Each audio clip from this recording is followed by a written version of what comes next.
Welcome to the Hindu Daily. We've got a fascinating set of sources in front of us today, really covering the whole spectrum. We're going from India's massive ambitions in space all the way down to the microscopic rules of insect genetics. It's a deep dive that looks at how identity is being shaped, whether that's national identity through space programs or, even historical identity. And it's also about tackling some really tough foundational problems. We're talking global economic shocks and the famously complex issue of land ownership in India. Exactly. Our goal today is to cut through all that noise and just deliver the key insights. We're looking at the big theme of self-reliance, of sovereignty. It's about mastering the rules of the game, whether those rules are economic tariffs, biological codes, or legal frameworks. Okay, let's get started. First up, for the editorial section, this piece on India's sovereign horizon in space. The Ascent of Bharat. The language here is just so intentional, isn't it? This isn't just about launching rockets. It's being framed as a defining chapter of the Amrit call. It is. It's tying space achievement directly to this national vision of Viksit Bharat, or a developed India, by 2047. And the article points to a couple of really galvanizing moments recently. Right.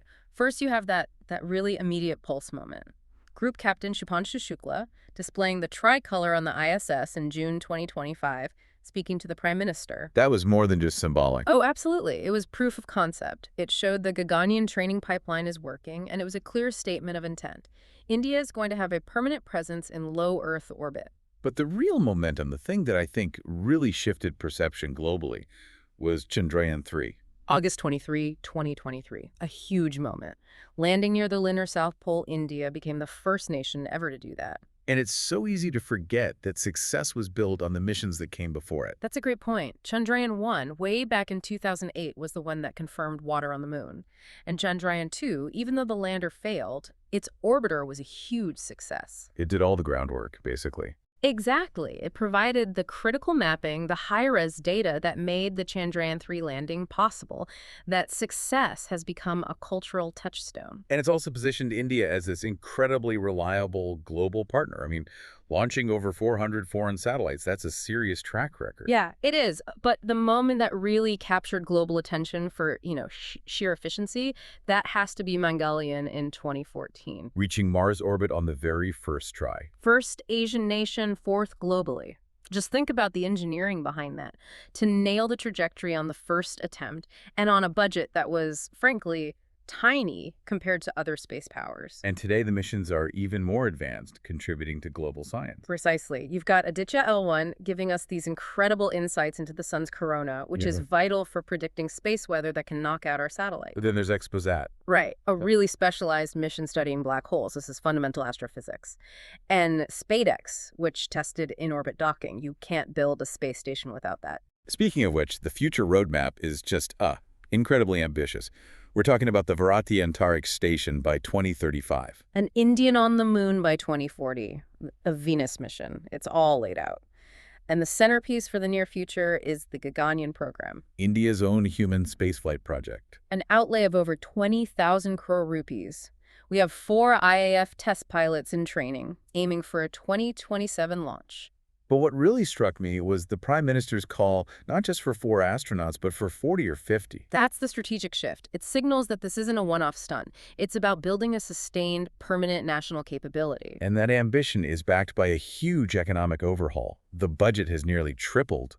But the real game changer is opening the sector to private industry. That's the engine for growth. Over 350 startups. Building everything. Satellites, launch vehicles, software. The space economy is at $8 billion now, but it's projected to hit $44 billion. But I have to ask, as you're listening to this, you might wonder, scaling up to 50 launches a year, is that realistic? Do we have the infrastructure for that? That's the critical question, and it's where administrative reform is just as important as the technology. You need massive private investment.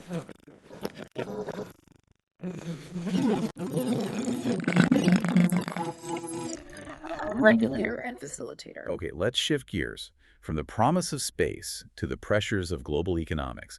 Article 2 looks at India's pharmaceutical sector. The pharmacy of the world, a crucial economic pillar, and it just got hit with a major geopolitical decision. We're talking about the September 2025 announcement from U.S. President Trump, a 100% tariff on branded and patented pharma imports. That puts India's $50 billion pharma sector directly in the crosshairs. I mean, our exports to the U.S. alone were $9 billion last year. That India does have a powerful buffer here. It does. Its dominance in generics. Crucially, the tariff, for now, spares generic medicines, and this is vital. Why is it so important?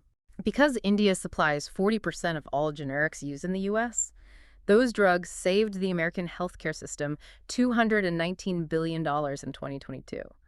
That reliance gives India a strong, if maybe fragile, position. Fragile is the key word. The risk is that the tariff gets extended to generics. And if that happens, estimates suggest it could slash our export revenues by 10 to 15%. But the deeper vulnerability this whole situation exposes is our own supply chain. The reliance on China for APIs. Exactly. We import $5 billion of active pharmaceutical ingredients, and a staggering 72% of that comes from China. That's an existential threat. So what's the mitigation strategy? Domestically, there's been a proactive move on GST. Back in September, the rates for drugs and medicines were dropped from 12% to 5%. And that's meant to boost the home market. Right. It's expected to boost domestic consumption by 8 to 10%, which acts as a buffer against the shock from export tariffs. And what about diversifying our export markets? That's the other part of the strategy, the so-called China plus one approach. The goal is to offset the tariff risk by forging new alliances, especially in Africa and Southeast Asia. Okay, let's make another big leap, this time into the science section. This is a genuinely surprising discovery about insect evolution. It's from the University of Guelph, and it links the number of chromosome sets in an insect's cells to how fast its mitochondrial genome evolves. Which is, it sounds completely counterintuitive. It is, because the mitochondrial DNA, the mitogenome, is physically separate from the nuclear chromosomes. Its evolution rate was always thought to be about, say, mutation rates or metabolism, not the chromosome count itself. To get this, we need to understand the two different reproductive systems they looked at. First, the one we're more familiar with. Diplo-diploid, or DD. Both the male and female are diploid, meaning they have two sets of chromosomes, like us. And then you have the other system. The haplodiploid system, or HD. You see this in ants, bees, and wasps. Here, the females are diploid from fertilized eggs, but the males are haploid. They develop from unfertilized eggs and have only one set of chromosomes. Okay, so the researchers surveyed a massive number of species, 86,000, and focused on one specific mitochondrial gene, COI. Right. Cytochrome C oxidase subunit I. It's a key protein for generating energy in the cell. It's also the gene we use for DNA barcoding to identify species. And the result was pretty startling. It was. The HD species, the ants and bees, showed about 1.7 times more changes in that COI protein than the DAD species. Their mitochondrial DNA is evolving significantly faster. Which brings us to the big question. How?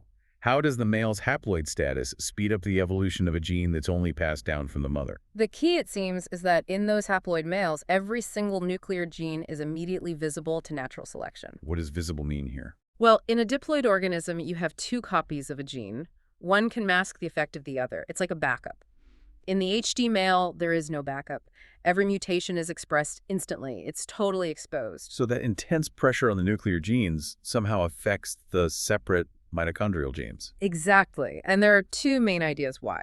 The first hypothesis is about selection. Because the nuclear genes that cooperate with the mitochondria evolve faster, it allows more new mitochondrial mutations to stick. And the second idea? That one is about compensating tweaks.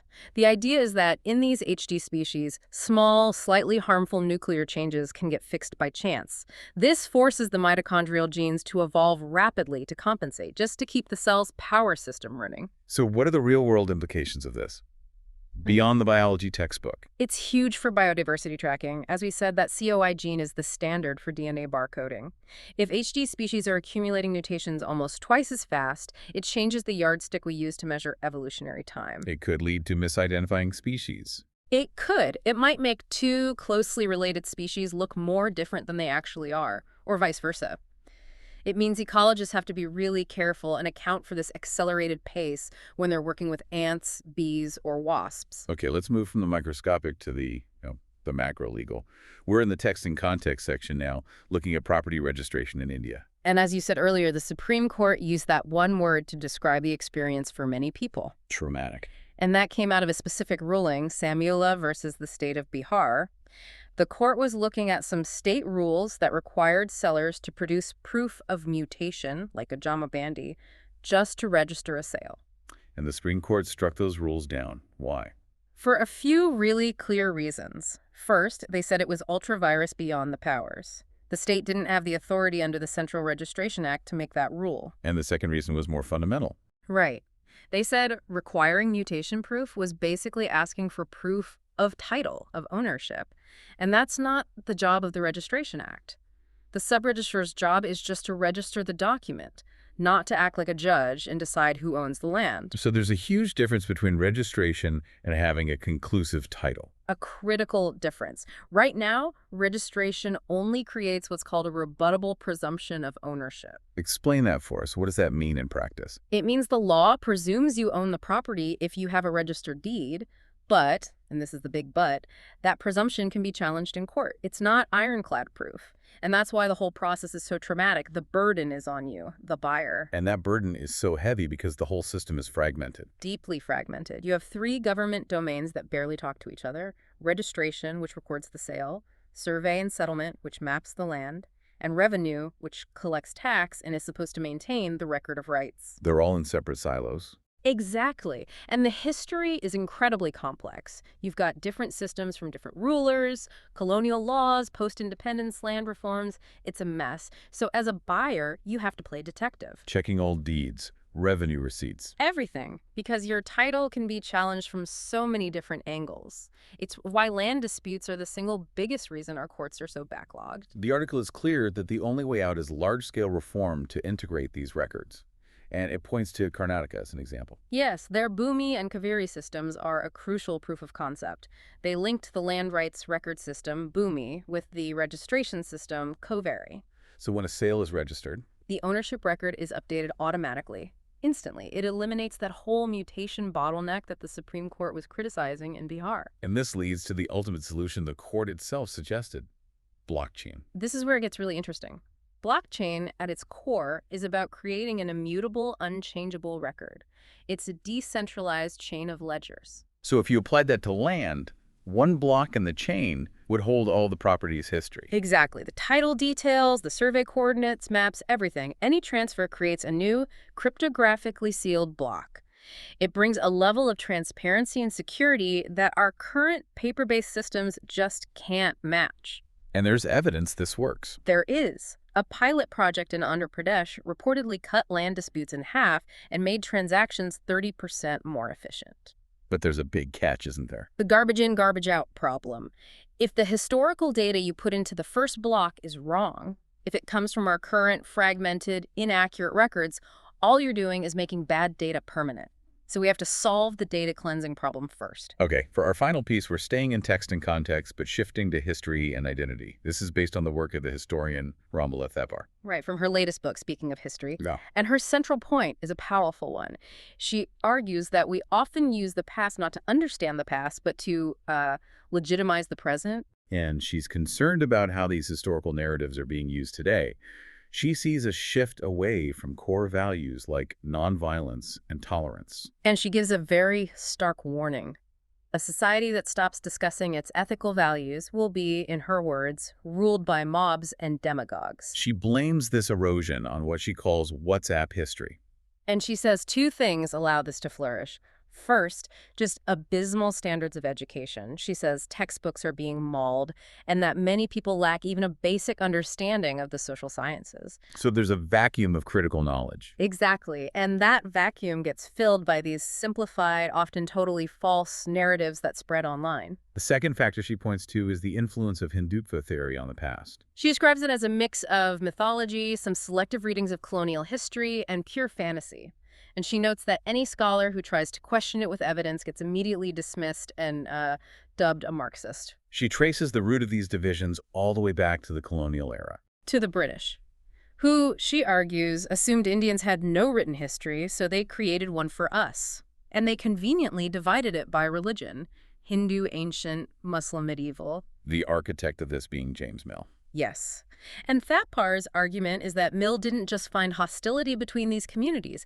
He invented the idea of a perpetual, permanent hostility to serve the colonial goal of divide and rule. And that invention is what fuels so much of the WhatsApp history today. It is. So a big part of her work is reclaiming the actual definitions of these terms. Take the word Hindu itself. It wasn't originally a religious term. Not at all. It comes from Iranian Aryan, where the E sound became an H, so the Sindhu River became the Hindu River, and Hindus were simply the people who lived beyond that river. It was a geographic description. The religious meaning came much, much later. It's a fundamental reframing of the whole debate. It completely strips away the religious essentialism that was imposed on it. She also acknowledges the historical reality, that Indo-Aryan culture was strongly patriarchal, but also points out the exceptions. The powerful women like Prabhavati Gupta or Bhakti saints like Mirabai. History is always complex. And she ends with this really necessary long-term view. A perspective of resilience. She reminds us nothing will last forever. One has to accept the constant change. That's a powerful thought to end on. We've covered such a huge range today, from the sovereign ambitions driving our space program to the immutable code of insect evolution, and from the urgent need to reform land governance to the battle for historical truth. And it all comes back to that theme of understanding the forces of change, whether it's geopolitical, biological, or social. Demanding a deeper, more nuanced truth is, I think, vital for navigating the present. Thank you for listening. If you want to provide suggestions, please contact on the Twitter handle given the episode description. As always, we are eager to hear what our listeners want to be informed about. We wish you a great day.